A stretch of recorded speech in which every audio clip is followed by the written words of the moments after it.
Hello everyone. Welcome to our classes. Our next topic is epistemology of Indian philosophy. So let's start with it. So before starting our topic, we firstly understand what is epistemology. Epistemology means theory of knowledge. How we know and what we know. आपको knowledge होनी चाहिए आपने कहाँ से information को gain किया है और कैसे इन्फॉर्मेशन को गेन किया है.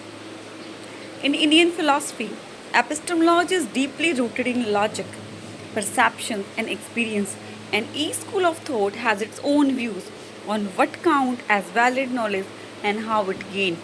जो इंडियन फिलॉसफी है वो किस पे फोकस कर रही है, लॉजिक पे फोकस कर रही है कि और जो जितने भी हमारी इंडियन स्कूल ऑफ थॉट्स हैं वो सब इन सब पे फोकस करते हैं कि आप इन्फॉर्मेशन को कहाँ से गेन कर रहे हो, कैसे गेन कर रहे हो और कैसे उस इन्फॉर्मेशन को एक वैलिड इन्फॉर्मेशन में कन्वर्ट कर रहे हो. Then what is epistemology? In Sanskrit, epistemology is known as Param Sastra. Parama means valid knowledge.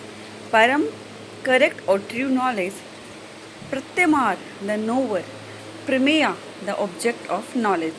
Then we have Sankhya philosophy. Sankhya is one of the 6 orthodox school of Indian philosophy. जो हमारे 6 Orthodox Indian school के उसमें से ये एक है. It is a dualistic and analytical system that explain the universe in term of two ultimate reality. ये क्या कर रहा है, जो हमारा यूनिवर्स है उसको 2 पार्ट में डिवाइड कर रहा है. फर्स्ट पुरुषा, दैट मीन प्योर कॉन्साइसनेस और soul, pure soul. Then we have prakriti, prakriti means nature. Then meaning of Sankhya, Sankhya क्या है. The word Sankhya means from the root, Sankhya का मतलब होता है जड़ से, मीन्स नंबर और reasoning. It is called Sankhya because it is based on rational thinking. ये किस पे बेस्ड है, हमारी रैशनल थिंकिंग पे बेस्ड है. Then we have founder of Sankhya. Founder कौन है संख्या के. द फाउंडर ऑफ संख्या इज अवर कपिल मुनि. कपिल मुनि is considered the founder of संख्या philosophy. His teaching is compiled in Sankhya Karika by Ishvara Krishna. Then we have some key concept of Sankhya philosophy. Firstly, we have dualism. The word is formed by the interaction of two eternal reality. ये कैसे formed हुआ है, 2 word से formed हुआ है. First, Purusha, that means conciseness, inactivity and eternal spirit. Then we have Prakriti. Prakriti means nature. Then we have a theory of evaluation. The universe evolved when Purusha and Prakriti come into the contact. Purusha और प्रकृति जब मिले थे तो किसका form हुआ, universe का form हुआ. प्रकृति अनफोल्ड इंटू 24 तत्व. प्रकृति को 24 एलिमेंट्स में डिवाइड किया गया है.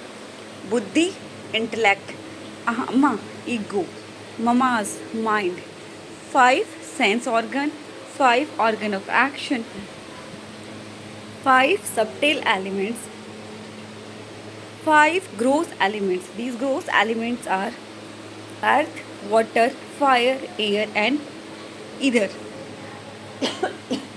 Sorry. Then we have a liberation.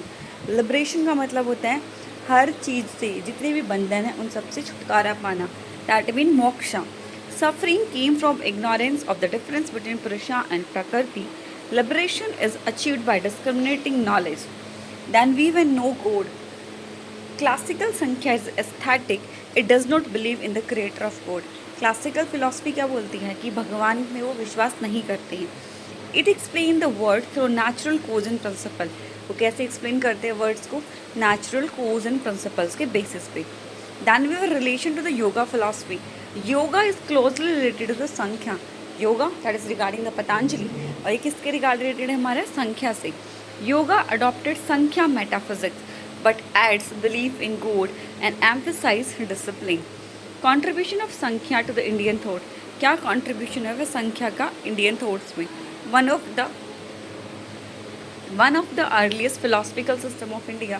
ये सबसे पहला philosophical system है इंडिया का. Induce yoga and Vedanta. इसने किसको इंड्यूस किया है, योगा और वेदांता को. और ये प्रमोट क्या करता है, एनालिटिकल थिंकिंग को. अब कंक्लूड क्या करेंगे हम. Sankhya is a logical systematic path of self realisation.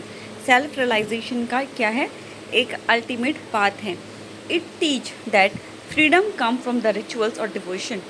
क्या बोलता है, जो फ्रीडम है कम कहाँ से मिलती है हमें, रिचुअल्स और डिवोशन से मिलती है.